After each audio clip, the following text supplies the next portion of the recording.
Marcus, get in the car. He has a gun to my head. Want to deal with him? You want to deal with me? Call 911. Aren't you the police? It is a rather humid August evening, but soon I will be in a nice air-conditioned theater for a screening of Bad Boys: Ride or Die.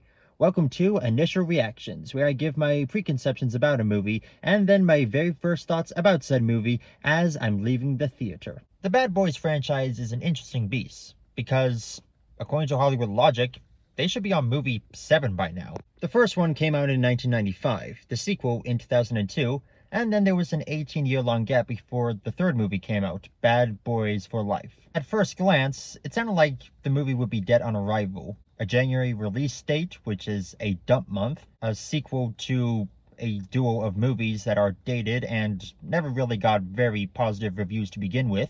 But Bad Boys 3 turned out to be quite the big hit, grossing $400 million right before COVID shut down all the competition, prompting it to become the highest grossing movie of that year. Now, I don't think Will Smith is a bad actor. Far from it. I think the guy definitely has range. He can do comedies, drama, action movies. But by the time the back end of the 2010s were coming around, it was kind of getting annoying to see him all the time. The fact that he started up his own YouTube channel, which was that sort of generic, very family-safe vlog type content that YouTube loves to promote, the general public, or at the very least the movie-going public, was kind of over Will Smith fever. So a sequel was inevitable. But coverage delayed things, and then there was the slap that was heard around the world. And an even bigger thorn in this movie's side in terms of getting made was the dual strike of the WGA and SAG-AFTRA. I think the craziest bit of trivia about this movie is that production, or filming, wrapped in March of this year. The movie came out in June. Either they filmed most of the scenes before the strike happened, and so when they resumed filming, they only had a few scenes to do, and they pretty much had a cut ready to go, they just needed to fill in those gaps. Or they were in real crunch time mode, and whatever dailies they had, they just instantly went to the editing bay.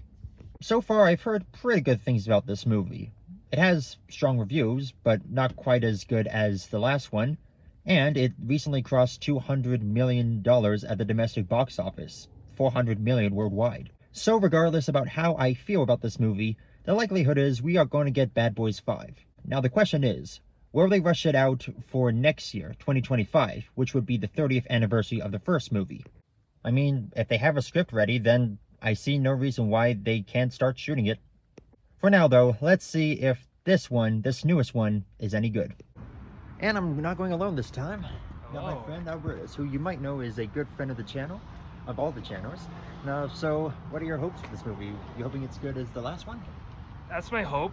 I mean, not really a big follower of the movie that maybe I should be, but I'm expecting some good things for this movie. I hope it's going to be pretty good.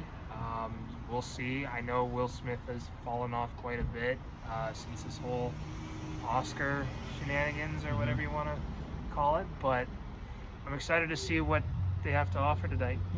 I mentioned this already, but apparently the filming for this movie wrapped back in March of this year. How crazy is that? That's pretty insane. Hopefully the editing's good.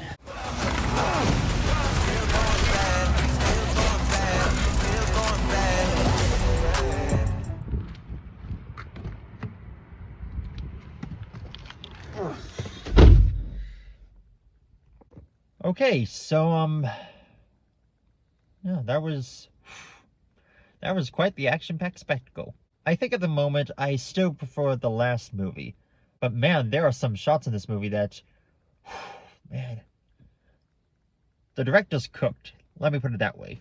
As usual, the chemistry between Will Smith and Martin Lawrence is what makes these movies work so well. Not just as a comedic duo, but as these two characters who are essentially brothers in arms. That was something I liked about the last movie, was that it took the time to have moments of sincerity. And while there are traces of that can be found here, they're not as strong or as prevalent. And while there were certainly some creative filmmaking techniques in this movie, not all of them stick the landing. And the sound design, it's noise. It's just loud noise, just bang, bang, shoot, shoot, knife, slap, boom. And listen, I know this is a franchise that Michael Bay started, and the last one he directed was the second one, but it feels like the directors are trying a bit too hard to replicate his style or bring in his Bayisms, so to speak.